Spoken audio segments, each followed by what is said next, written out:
Last time, the message was, janti subhave ta aap milaye, gur shabdi saisa dukh chukaye, nanak naame ki sachi vadiyai, naamo man sukh paavni-aa.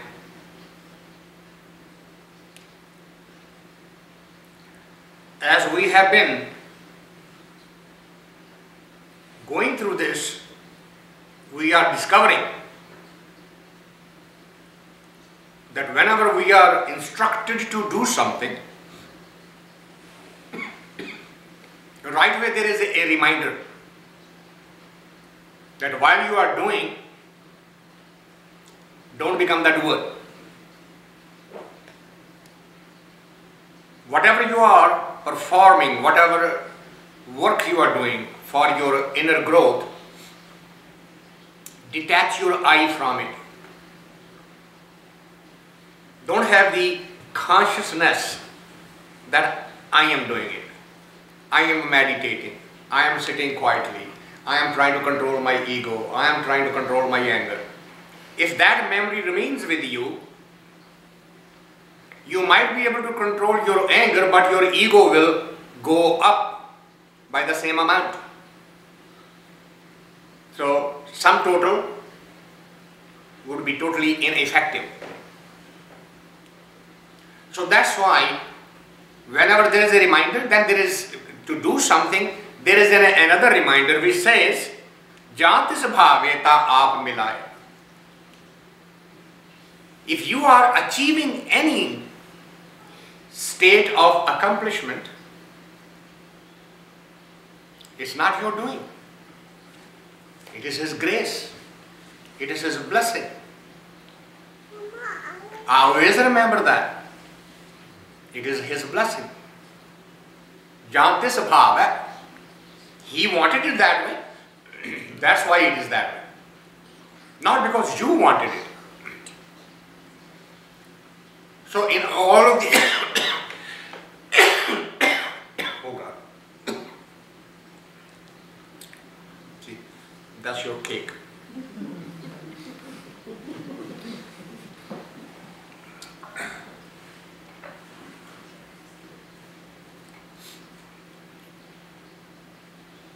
In every endeavor in spirituality, I has to be put aside. If you don't, you are not gaining anything. Janti sabhave ta aap milaye. If He wills it, you get this grace. And what is the grace? Gur shabdi saisa dukh chukaye. Then that word becomes your anchor. You lean on the word, on your meditation, and the negative energy starts moving away from you. Dukh chukaye. Dukh means the negative energy. Nanak naame ki sachi vadiyai. This is how you recognize whether you are on the right path or not, whether you are with the truth, or is it a pseudo coin that you think is real.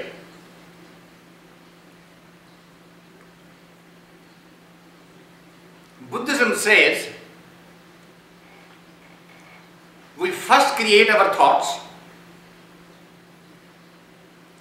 and then we start believing it as if they are true. We completely forgot that that was our creation, that thought was ours. But we run with it in the life as if this is the eternal truth.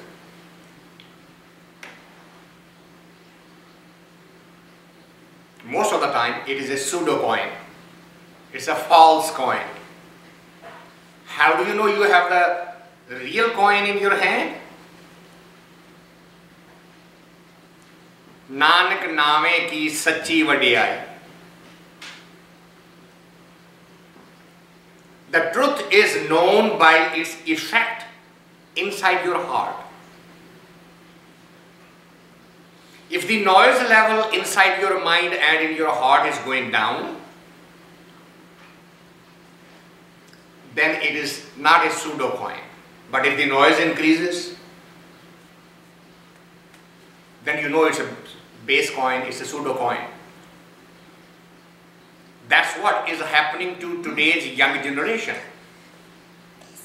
It doesn't matter which religion they belong to, when they read the scriptures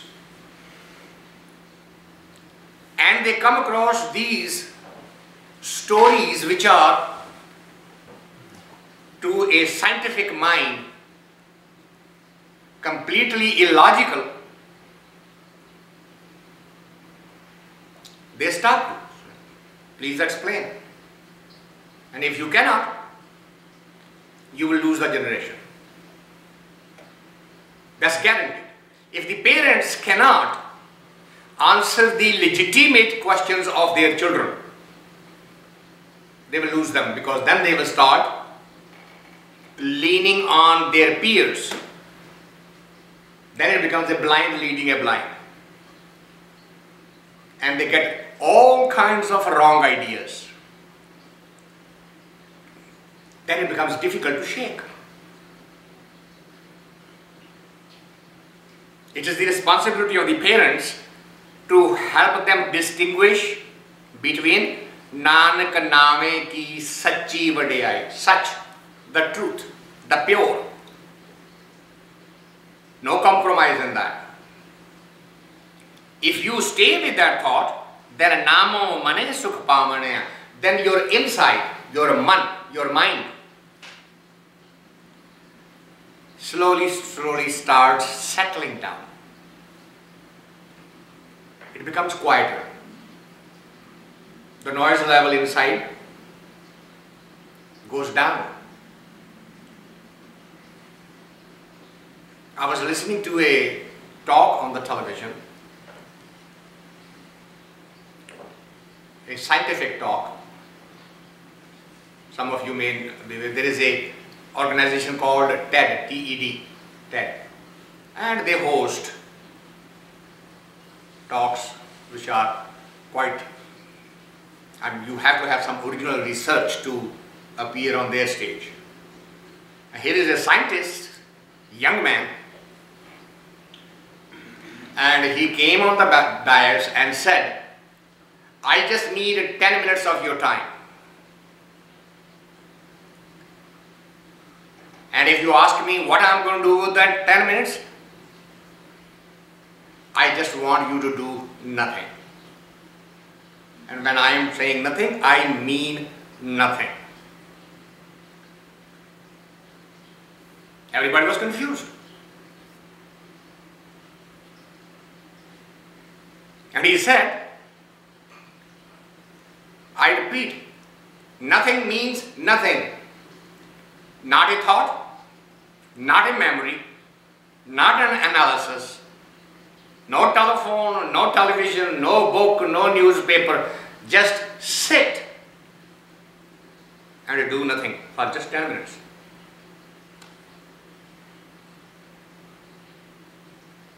Everybody said it is impossible.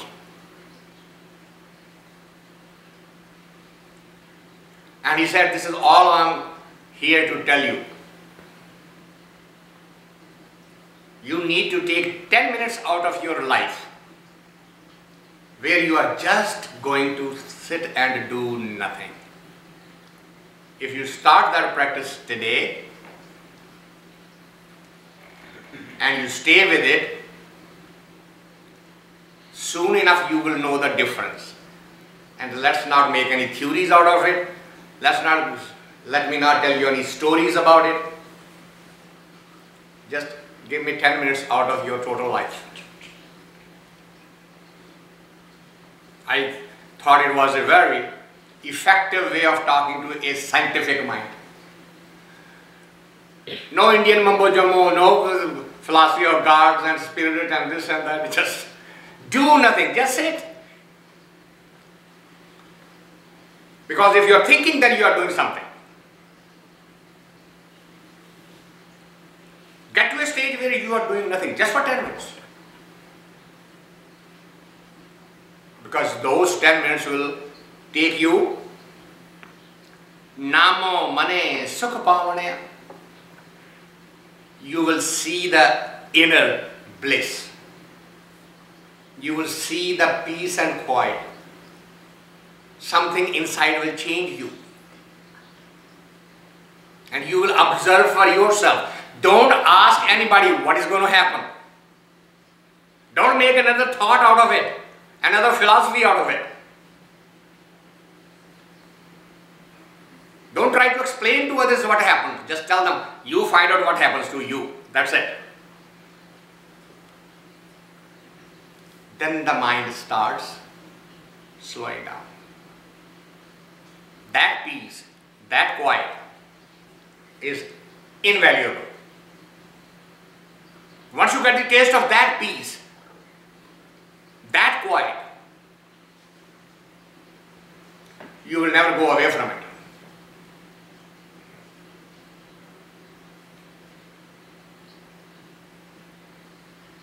How is this all happening? Why is the physical body not giving me the same peace and quiet when I am working with my hands? Why is it that that quiet body doesn't do me anything? I go to the spa and I go to the masseuse and I get massages done and my muscles are all very relaxed. I am falling asleep. Yet something underneath is still going on. You can call it a dream state or a subconscious state. But something still going on which is not letting the mind-body system be at peace. And the answer is, that's not the law of nature. Body cannot put the mind at peace. Mind can put the body at peace, but the other way is not possible. So if you are looking for peace, you better start working on your mind rather than on your body. So if you can find any masseuse who can massage your mind, go there. Because every Friday, for about 45-50 minutes, that's what we do. We massage the mind.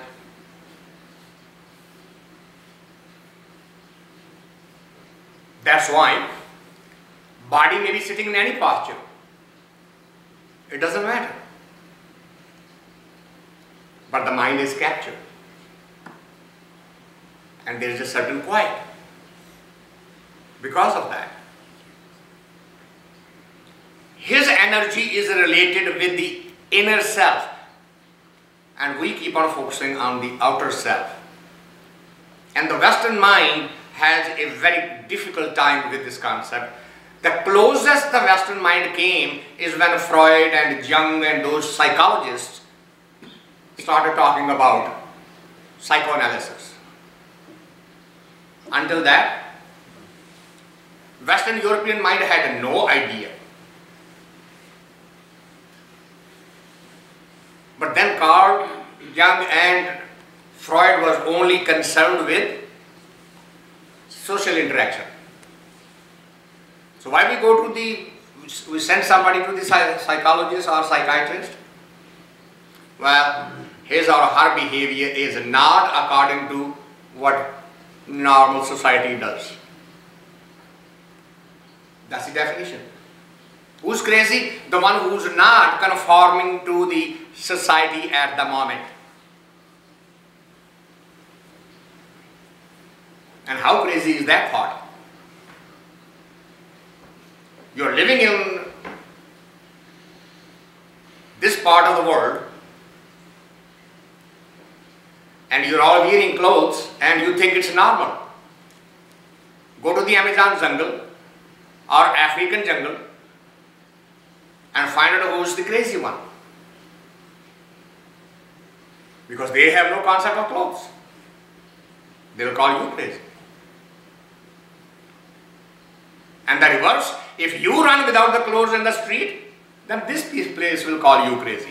So what is the definition of a crazy? What is the abnormality?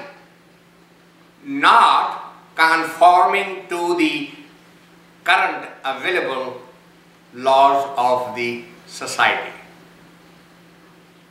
As simple as that. And the entire psychoanalysis is based on, let's bring him or her to the same norm. That's it. They are not interested in anything else because they don't know anything else. But the spirituality goes to the root cause of it.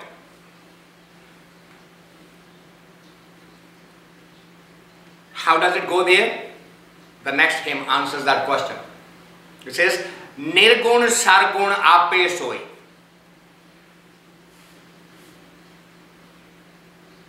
Nirgun. Nir means without, guna means characteristic. Without the characteristics and with the characteristics, there is only one. And it boggles the mind. Last week I was talking to you about a book written, a contemporary book written by an atheist who is trying to prove, and the title of the book is Something from Nothing. You can Google it if you want it. And he's basically saying this came out of nothing. And it is possible. We don't need a creator. Something from nothing can come. And that whole book is a argument about that. Leaving all this scientific mumbo jumbo, bring it down to a simple thing that even a child can understand.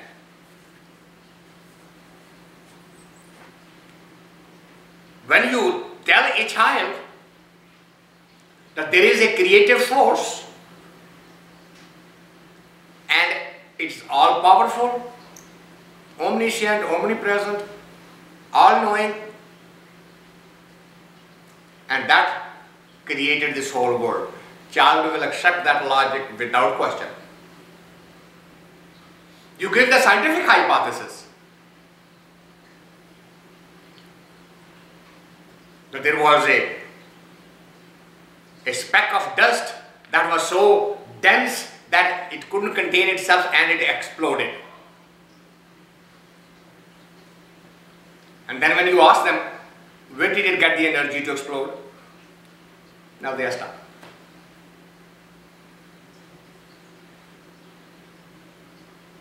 That huge an explosion, releasing a massive amount of energy that formed this entire cosmos. Where did this energy come from? What's the source? Even a scientific mind cannot answer that question. But the other way, a 5-year-old child will accept that. Which is the statement here. Nirgun, sargun, aapay, soee. With form and without form.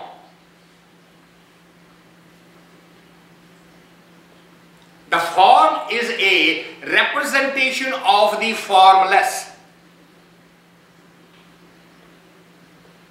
The formless has become the form.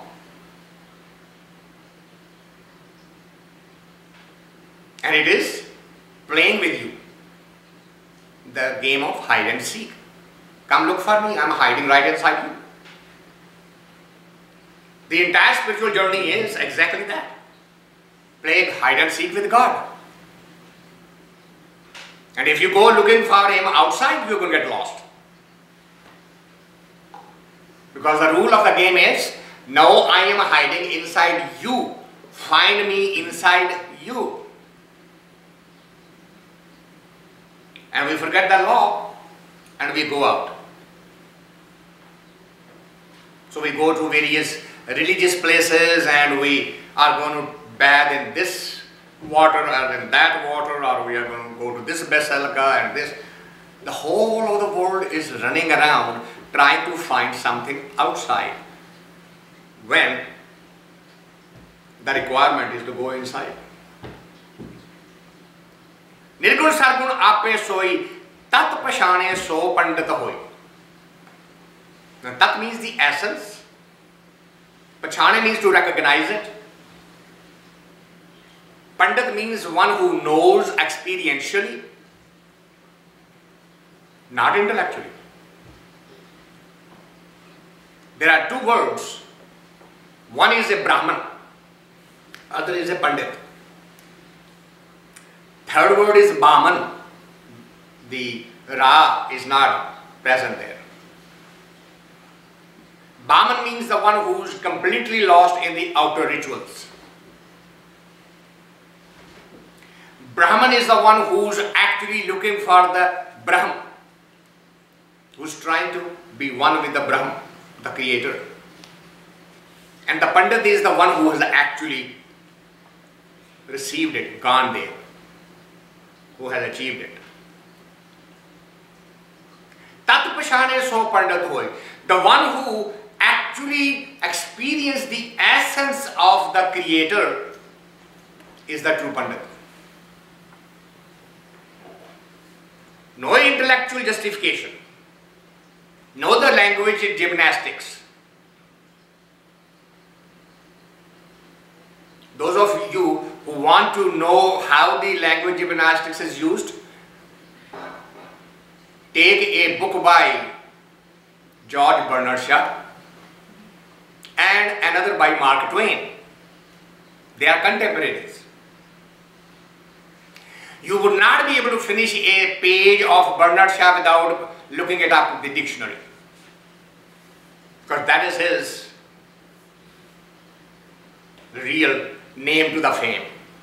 Complex, long words, grammatical structures, philosophical thoughts. And Mark Twain can be read by a child. Tom Sawyer is a book that's written by, studied by the junior school children.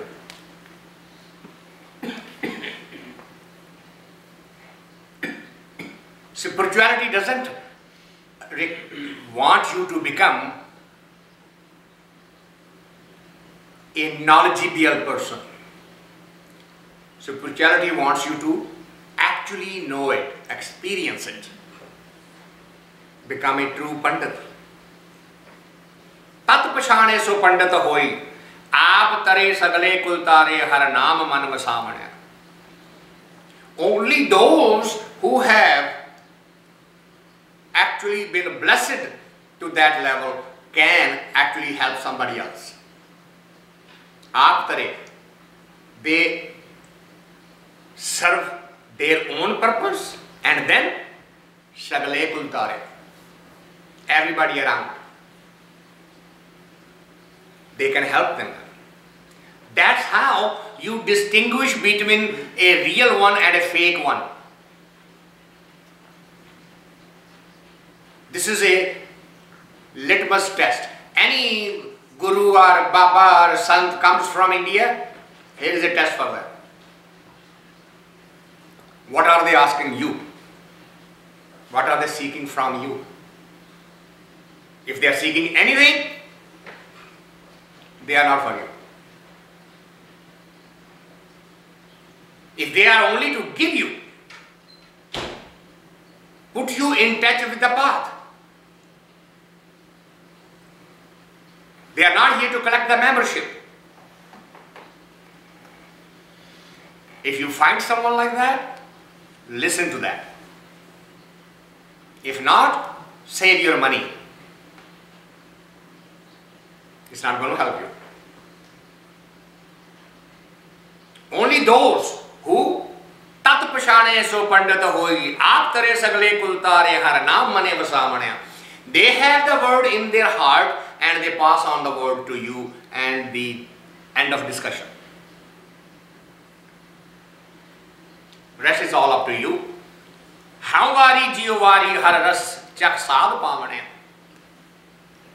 beautiful metaphor. That if you keep on repeating the word sweet, sweet, sweet, sweet, are you feeling the sweet? Are the taste buds getting sweeter by just using the word? No. So how will you do that? The word is har ras chakh.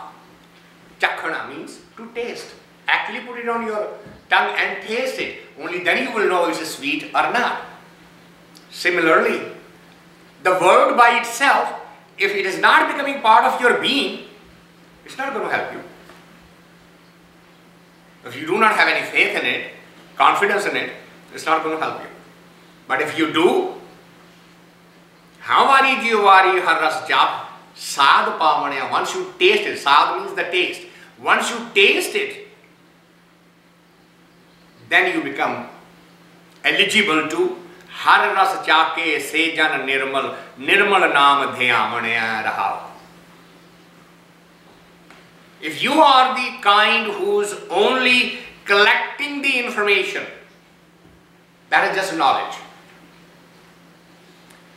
It will make you capable of having discussion and conversations in the clubs and in the parties and in the social environment, and everybody will say, "Yo, my God, he has a very good knowledge, doesn't he? He makes very good sense. He talks very well." And that will be the end of it. That's not what the ultimate aim is. The aim is not to become a talker, a preacher. The aim is to evolve to that level. To taste that.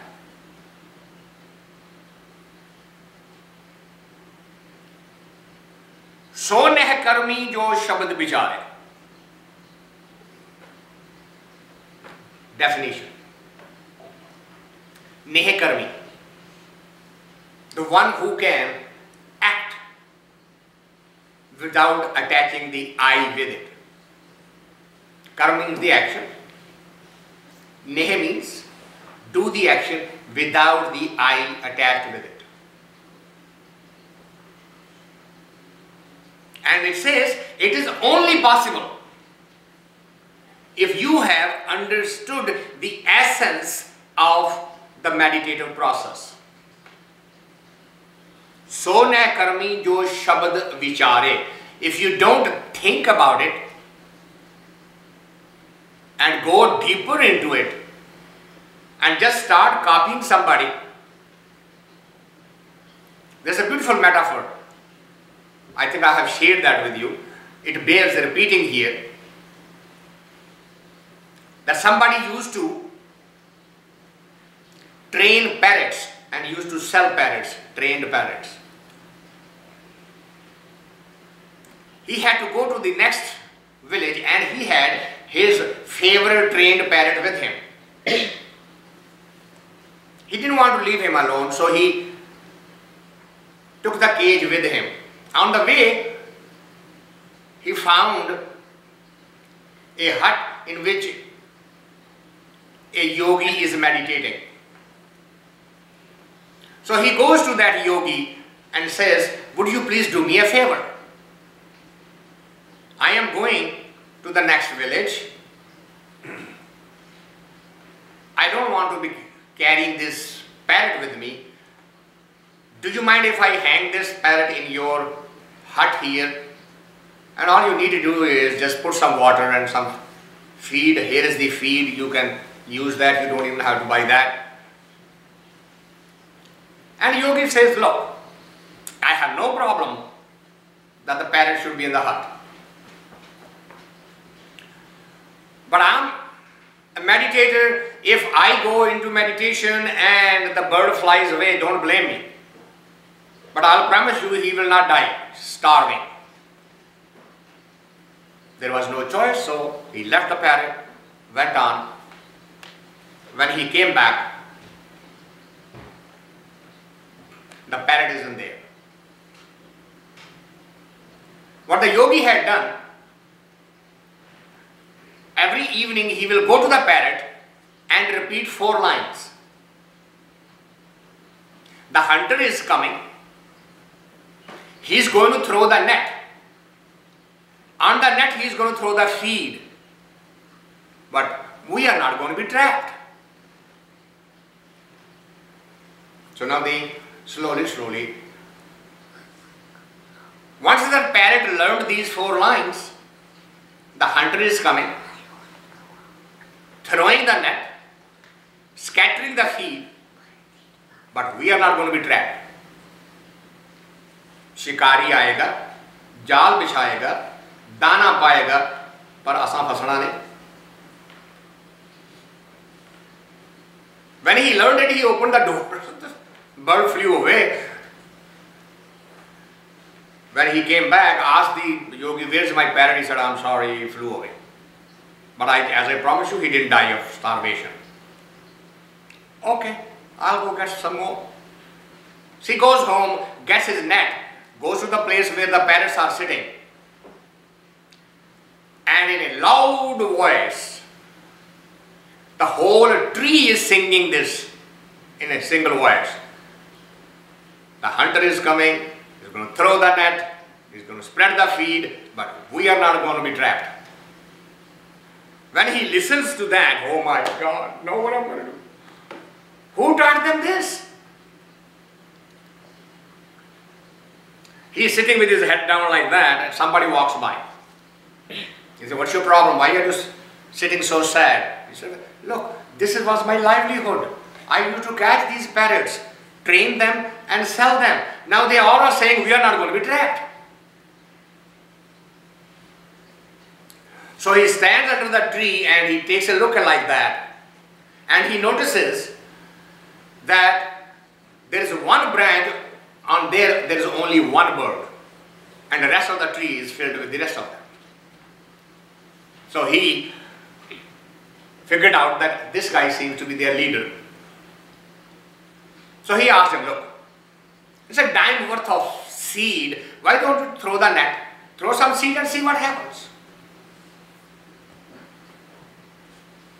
Lo and behold, as soon as he did that, the one who was sitting alone on the branch, he was ahead of everybody.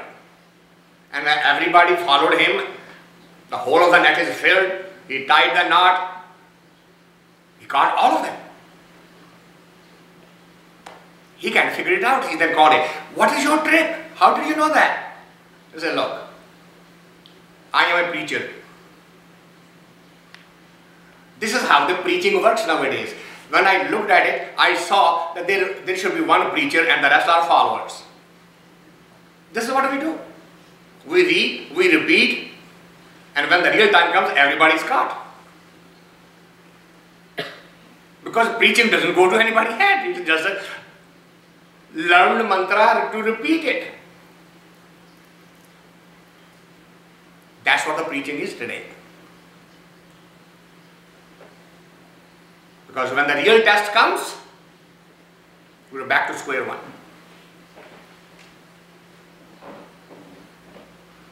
That's not what spirituality wants you to do. It doesn't want you to remember 4 lines. The hunter is coming and the net is going to be and the feed is going to trap me, but I am going to be alert. You don't need to repeat that. You need to implement that. You need to wake up. That's what was the message here. So nihkarmee jo sabad beechaaray. Think about the words that are being given to you. Don't memorize them.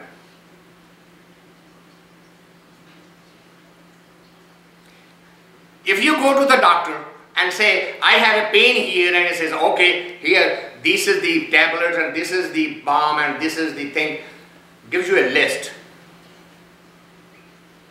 And you come home, take that list, put it in a very soft cloth and a very decorated box, and put it on the shelf and open it every morning and read it. What do you think is going to happen when you go back for the test to the doctor? Are you going to say, I remember the prescription, I remember word by word. I even know the dose and which to do and which not to do. I know everything. Did you take the medicine? No, because the list was so pretty.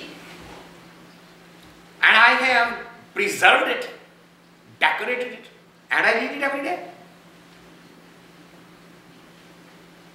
This is what the organized religion is doing. Every Friday, go to a church, to a mandir, to a mosque, to a gurdwara, and find them reading the prescription.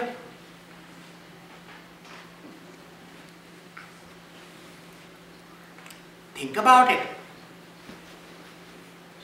Implement it. So nihkarmee jo shabad beechaaray, the one who actually gets the essence out of the word. Antar tat gi-aan ha-umai maaray. With that essence, start working on your ego. Ha-umai maaray. That prescription is to control your ego. Start working on it. Become aware.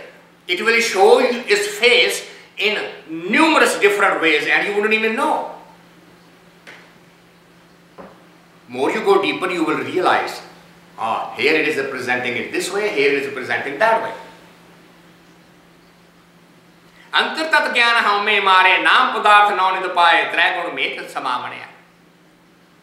Unless you go to the essence of the word, then the trap of the three melodies, tamogun, rajogun, satogun, is not going to be, you are not going to be free of it. You will stay trapped in that. There's only one way to get out of it. Ha-umai kare nihkarmee na hove. This is what you are doing.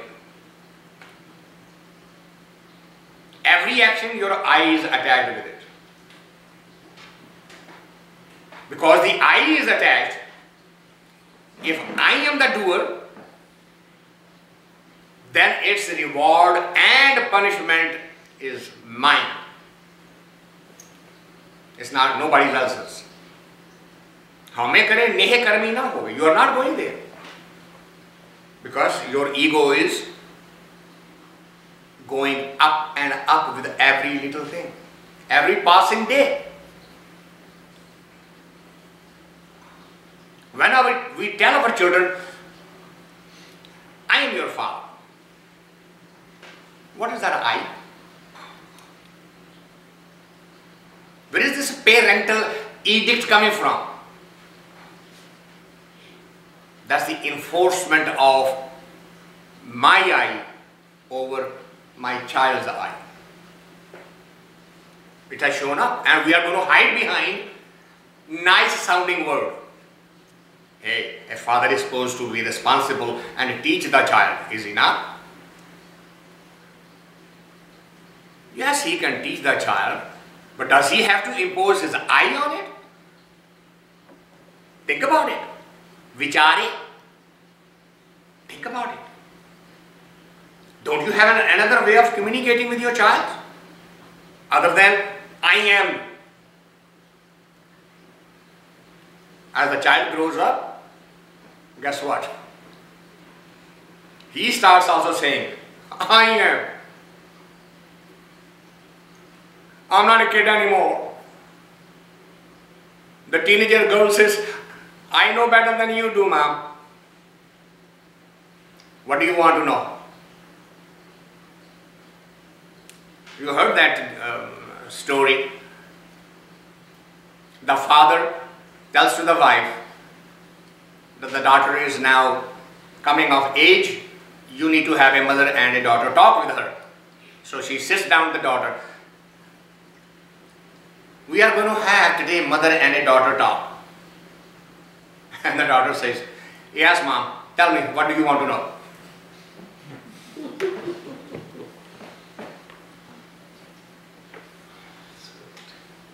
They already have figured out. And you say anything, oh, I already know that. Tell me something that I don't know. What is happening now? The child is asserting his own I now. In every action, the I is up front. The parents and the child, husband and the wife, brother and the sister, it doesn't matter. In every relationship, I is sitting up front.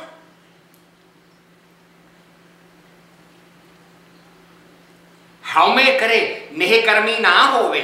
If the ego is ahead of you, you are not going to become selfless. That I will keep on dragging along with. So what should be done? Gur prasadi ha-umai hove. Seek His grace so that you can work on your ego. Antar babek sada aap beechaaray gur shabdi gun gaavani-aa. The whole journey is of the inside. Antar, inside. Babek means fully alert. If the anger is arising, the inside knows the anger is arising. If the ego is acting, the inside knows the ego is acting. Why? Antar babek. Fully alert from inside. And sada aap beechaaray. Only think about yourself. So what do? You did that. That's why I am. Hold it. You forgot that 80%, 90% of the life is a reaction. And reactions are your responsibility. I may have acted that way, but that's only 10% of the life. Look at your reactions, not the action of the other. Aap beechaaray, think about yourself. How I am responding to a situation is more critical than why is this situation created by so and so. I guarantee you, your household, your meditation will become completely peaceful the day you start saying, no, I don't want to think about what you did or did not do. I just want to think about how I am responding, how I am reacting. That's more important. But our training is exactly the opposite. Our education is exactly the opposite.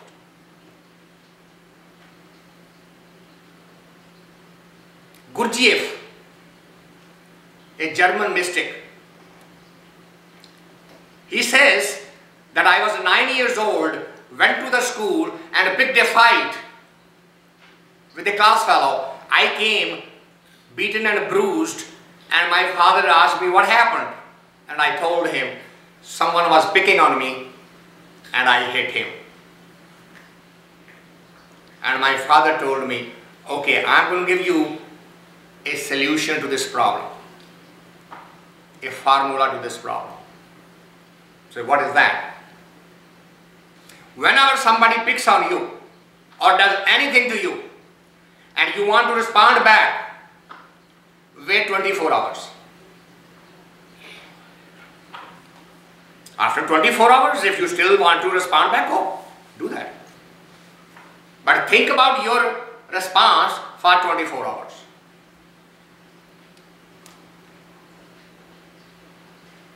Is there any parent sitting here who will tell their child, or we will say, hey, be a man, stand up for yourself, defend yourself? Gurdjieff says, that one statement of my father changed my life. Lesson at the age of 9. And he is regarded as one of the topmost Western mystics in the history of human consciousness.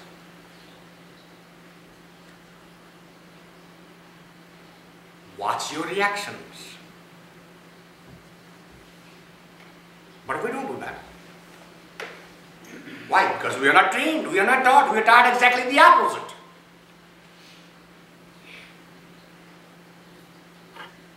Because inside the ego wakes up, hey, if we do that, then everybody will be picking on us. They will know we don't defend. That thought immediately runs.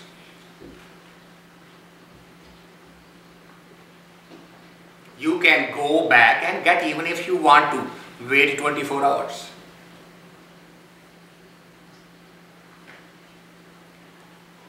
I would make it even more simple. Just wait 24 minutes before you yell back at somebody. Before you respond back to somebody. Just wait 24 minutes. Think. Let it go. Inside. Is it worth for me to make a stand here and assert my ego? Is it worth it? Haven't you heard, pick your fights? Every fight is not worth fighting. Choose it.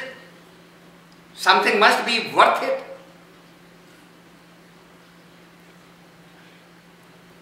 What is our fight?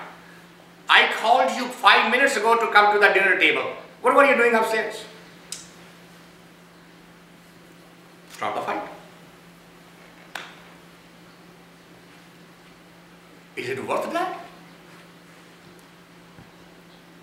Watch your reactions. That is the message here. Ha-umai kare nihkarmee na hove. Gur prasadi ha-umai khove. Antar babek. Stay awake from inside. And sada aap beechaaray. Focus on yourself. Think about yourself, not the other. Good shabdi gun gaavani-aa. Then you are getting on the path of spirituality. Har sar sagar nirmal soee sant juge nit gurmukh hoy isnan kare sada din rati ha-umai mail chukaavani-aa. Har sar sagar nirmal soee. Remember, he is the purest form, not an iota of impurity in there.